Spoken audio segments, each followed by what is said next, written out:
As George W. Bush prepares to leave the White House, Hardball takes a documentary look at his legacy.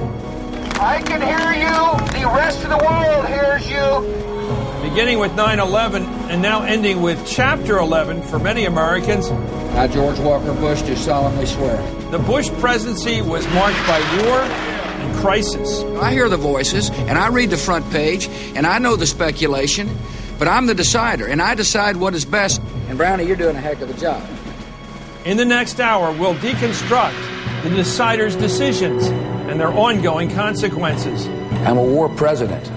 I make decisions here in the Oval Office in foreign policy matters with war on my mind. There's really been nothing that's been quiet about the last 8 years, and the remaining question is, will history show also that he made the right decisions?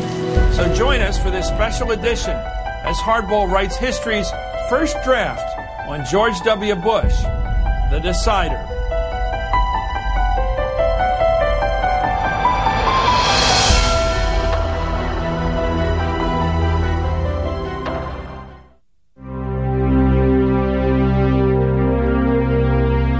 August 2001. It was the slow news summer of Chandra Levy.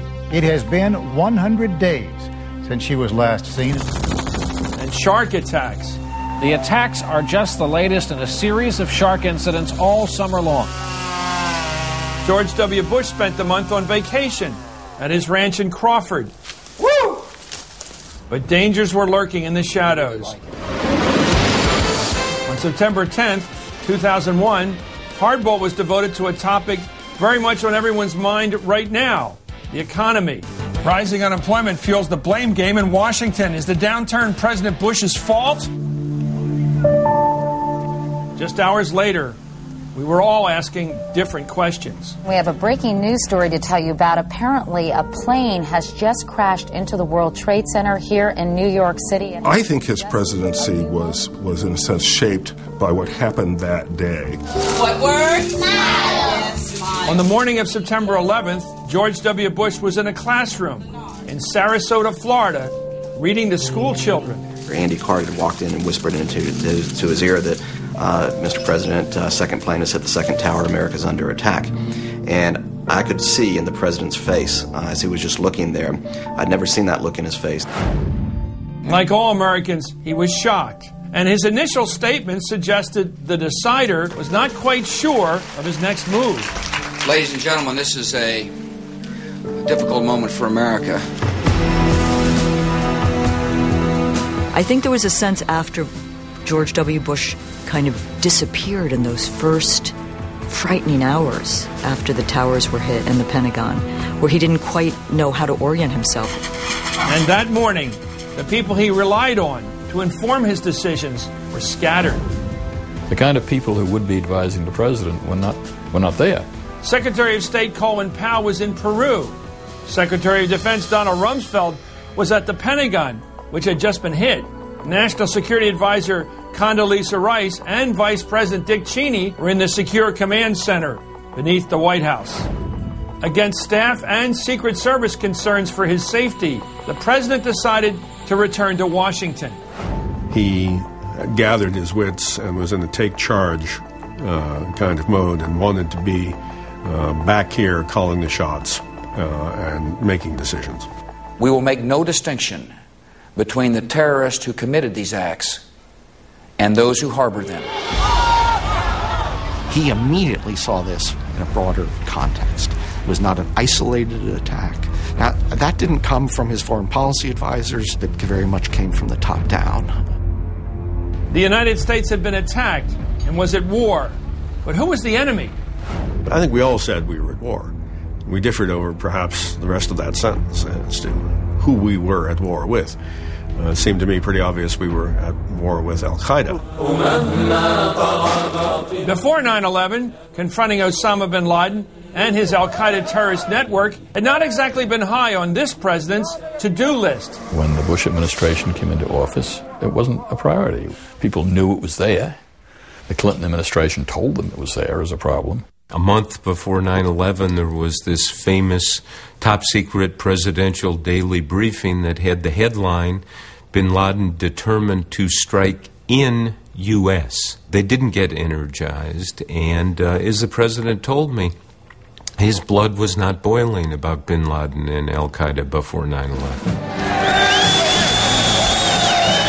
But by September 14th, Bush's blood was boiling. I can hear you. The rest of the world hears you. And the people who knock these buildings down will hear all of us soon. Entirely unscripted. And it showed both elements to me of presidential leadership. The rhetorical element, kind of summarizing the feelings of the nation in grand words fit for history. And I could help contribute to that. But also then this determination of character that comes after a crisis. George W. Bush was now a war president with a war council. Cheney, Rumsfeld, Rice, Howe, and CIA Director George Tenet had become his closest advisors. He had put together a team in the national security field that looked like the Dream Team. That so-called Dream Team designed a wide-ranging new foreign policy for the president and a new war. The global war on terror was a response to the reality that this enemy did not have borders, did not have states, was not territorially ambitious. It was an ideologically ambitious enemy that in no way responded to previous strategies. Our war on terror begins with al-Qaeda, but it does not end there. It will not end until every terrorist group of global reach has been found, stopped, and defeated. In some ways, Bush then is really at his best. Why? Because what he's doing there is he's channeling the very real emotions of not only the United States, but the world. Less than a month after 9/11, the Bush administration launched their war on terror. The first front was obvious. On my orders, the United States military has begun strikes against al-Qaeda terrorist training camps and military installations of the Taliban regime in Afghanistan. The decision to attack Afghanistan was absolutely inevitable after 9/11. I think that decision was made almost immediately, and I think several people, in effect, made it independent of one another, then got together and confirmed this. The war was waged in a new and strategic fashion, with lots of air power and fewer American troops. President Bush will get a lot of credit in history for what he did right after 9/11 in rallying the country and then in coming up with a war plan that would get U.S. troops and U.S. equipment into Afghanistan very quickly. By December, Afghan rebels working in concert with American and British forces had seized Kabul and defeated much of the Taliban leadership, which had been collaborating with al-Qaeda. It looked like we'd won the Afghan war. The Taliban had been overthrown. The base camps that al-Qaeda had in Afghanistan had been destroyed. He was really on top of it. PTFO, this is Scout.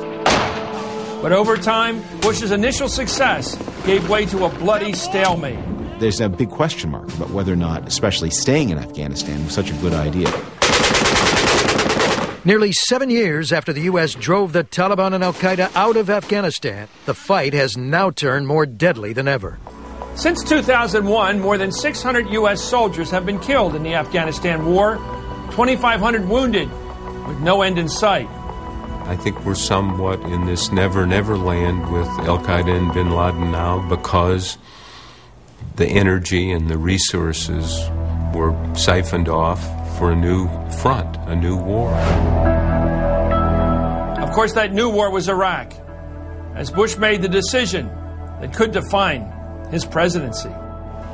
Iraq continues to flaunt its hostility toward America and to support terror. Did we take our eye off the ball? Of course we did.